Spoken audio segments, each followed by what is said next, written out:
Well, I think most of us hate pain. I just don't understand it. I mean, I watch them now and I think, I mean, the way you lean over and you think they're going to fall off, they're going to fall off. You probably touched on it a little while ago. What do you think the difference is between motorsport now and as in your day?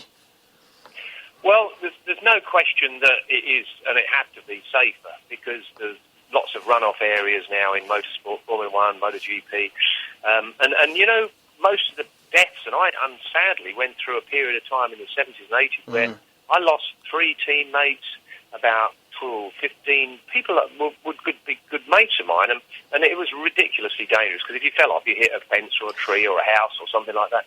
Whereas nowadays, there's much more runoff area, so you don't hit anything hard. Speed never killed anyone. It's sort of rapid de-acceleration. It's when you hit a solid object. And also, helmets and leathers and everything else, equipment's so much better.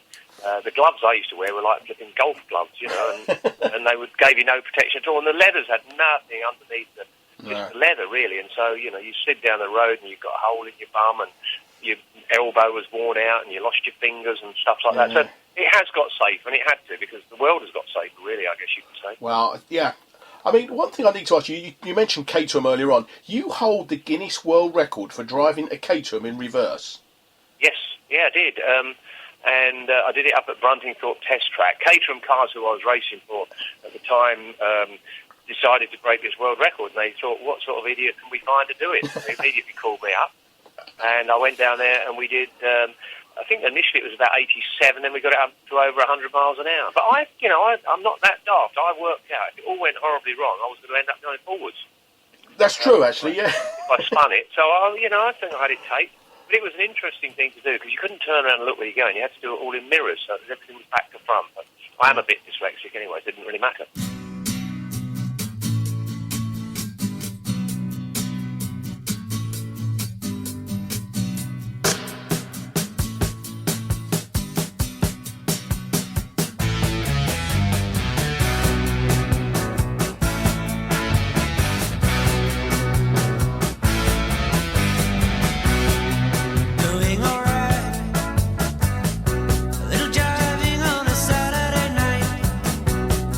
Come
Woke up and the toilet was overflowing. Must call the plumber.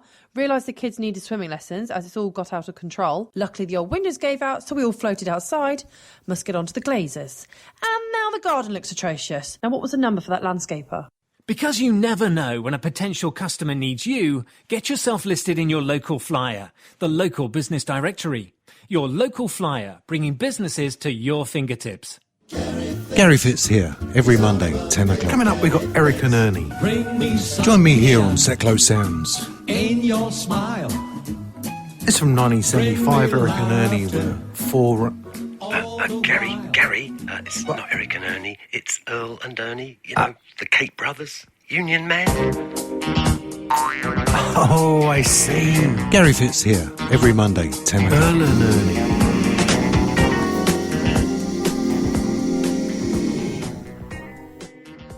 You're listening to the Sticks Radio Show with me, Terry Sullivan, and we just heard from the band Sniffing the Tears and Driver's Seat. And let's rejoin my guest today, none other than Steve Parrish. You've got a nickname of Stavros. How did that come about? Mr. Sheen. Everyone had a nickname with Mr. Sheen, and it came about when I first got to know him in the early 70s. He was living at Wiz Beach at the time, so not so far away from me, and I used to go down there and ride motocross bikes with him and everything else. And somehow or other, he came across a picture of me when I was 12 years old, and I was a proper little porky person, way overweight, fat, and had curly hair. And he said, that looks like a young Stavros out of Kojak, so that's where the name came from. So, and do you know, people think I'm Greek. I get these messages sometimes coming through. What part of Greece are you from? never been to Greece in my life, but my nickname has been Stavros for the odd years. Yeah, and I mean, you're also a pilot as well. You have your own aircraft. Yes, I do, and I'm sat looking at it outside my house at the moment. It's we have a runway outside the house, which is handy. It is. And I lived in the Isle of Man for about 10, 11 years, and always had a house here, so I could go backwards and forwards. And I used my plane to go to a lot of the races in the UK, down to France and Germany and places like that. And it's known as Plummet Airways. We don't get that many return customers. No one's ever got a gold card. No. So no frequent flyer points, no. No, yeah, well, we are thinking of. I'm a bit worried that there could be a hostile takeover from Virgin or someone like that. I mean, away from the motorsport, what do you do for sort of like hobbies? Is there anything you sort of do when you're relaxing apart from look at your aircraft? I like flying. I play tennis quite regularly. I still ride motorbikes. I'm just restoring an old motorbike and sidecar. Actually, it's going to be. So I'm not sure if I'm going to be George and Mildred or Wallace and Gromit, but just for a bit of a giggle. But really, my whole life is wrapped up in my lovely sport. This weekend, I'm off tomorrow to Scarborough to do a talk at a racetrack up there. Then I'm back down to Swindon to do an awards night for a motorcycle group down there. Then I'm going to a show in Stoneleigh, and then I'm up. I'm all over. Motorbike. Busy man. I mean, is there anything you'd like to try, or you wish you'd tried? Even years ago, sort of thought, wish I'd had a go at that. Tried what? Say that again. Is there anything you wish you'd tried? I mean, you've done motor racing. Yeah. Is there anything on the bucket list? You mean? Yeah. There probably is, and one thing that I nearly got to do and didn't was the Paris-Dakar race. And at the time, I was going to do it on a motorcycle, and then it didn't happen, and then Mercedes considered doing it in a truck, and it didn't happen. So I would have liked to have done the Paris-Dakar, but I think I'm way too old for that now, unless they have a special old-timers race out there. That would be probably one of the things that I wished I had have done. But other than that, I don't know. I've got to fly in fast jets, helicopters, aeroplanes, done the TT. Yeah, kind of most of the things that blow my skirt up, I've done. Well, that's good. I mean, you're famous for your practical jokes, and I've got a huge list of ones you've done. What would you claim to be is the best one you've ever pulled? Well, there is so many, and some of them are hugely complicated, and they take ages and ages to do. One of my simple ones, which anyone can do at home, and as long as your mate isn't listening to this same program, but I always keep in my garage a big box of glass from a broken windscreen. And when I get a visitor that doesn't know me that well, and they come around, they leave their keys here, I nip off with their keys, wind their window down, because most cars are electric windows there, and tip glass all over their passenger seat and put a little brick on it. And then when they go out, I go, we've had all sorts of problems around here with gypsies and stuff like that breaking into cars. And I lend them the sellotape and some plastic, and they usually tape up their whole window, and they drive off and they go to auto windshields, and auto windshields take the door panel off and find it's just wound down. You and him. I mean, very, very simple. Is the one that sort of backfired on you? Yeah, quite a few actually. The biggest backfire I ever have, I got by Beatles About. Yeah. 1986, I think it was 85. Beatles About got me because there was a consortium of blokes that lived near me, mainly the landlord of the local pub that I'd cleared his pub out with my fire engine, as you do, and he got on the Beatles About, and they came and set me up properly with a NATO exercise and were blowing up my workshops and everything else, so that didn't go down very well. And yeah, there has been one or two other ones that have kind of gone a bit wrong, like letting a firework off in Macau in an establishment. I ended up going to prison. Yeah, I heard about that. You're banned from Macau. I did get banned from Macau, but only for about 6 or 7 years, because it was at the time Macau was Portuguese owned. It went back to Chinese, and I've got friends with them again. But yeah, I let off a firework in a brothel actually, and I didn't know the chief of police was in there. He shouldn't have been in there in the first place. No, anyway, he shouldn't. They caught me. I mean, I've got a list of the ones here, and I don't know how many of these are true. So let's go through them. You filled rooms, a room full of sporting personality with live frogs. Oh, sorry, say that again. Which one? You filled a room full of sporting personalities with live frogs. Oh yeah. According to what I've got, and you've jumped high cars from the second floor car parks in Daytona onto the beach. Yeah, I did that. It was a competition. I was betting all the other guys who could jump their car the furthest. It was about a 2-metre drop from the car park to the beach, and I did it the first time, so I won. No one else dared do it afterwards because unfortunately the car was a bit second hand. So it was just a competition. Yeah, well, and you burnt down a toilet block in Poland. That was actually Finland. Oh, Finland was it? Yeah, it was Finland, but yeah, it was disgusting. We needed a new toilet block, so we set fire to it, and we got a new toilet block the next year. It was an educational event for me because I hadn't realised that methane gas was so strong. When we set fire to it, it properly blew the lid off it. Yeah. Yeah. And you once posed as a medical doctor to allow John Hopkins to fly from Japan to Australia. To the Australian nearly right. It was Japan back to London, actually. Oh, was it? And they didn't want to let him fly because he got broken ribs, and it was British Airways policy, and I believe quite a few airlines' policy not to fly people with broken ribs because, unfortunately, with the pressure changes, things can go wrong. So, and I didn't want to be late leaving, and they were going to have to unload him and all his luggage. So I told them I was a doctor, and I examined him. And they believed me, believe it or not. I had to show my business card, which always has NLAMN on it, and PhD, which looks like I've got a title, but it really stands for no letters after my name.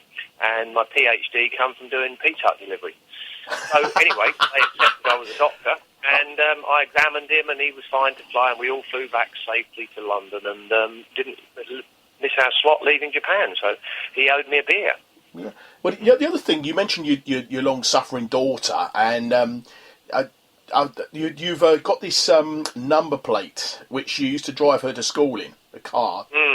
Well, I'll mention it, and then people can work it out for themselves. It's PEN15. And wrong with that. no, you need to write it down, and apparently you've upset a few of the local village residents as well, haven't you? According to what I've read here. So yeah, there's been one or two that don't like it much, and I've got another one that sits beside it, which is 60CK. So they're sort of a matching pair, really. I like that one as well. Yeah. You also anyway, I bought them originally to stop my wife driving my car around, but anyway, we got divorced, so I don't really need them, but I still giggle with them. Yeah. You once sabotaged a mini moke as well. Yeah, that was in Macau actually. Was that the same? Another year, but they deserved it. They did something to me. I can't remember what they did, but there was a load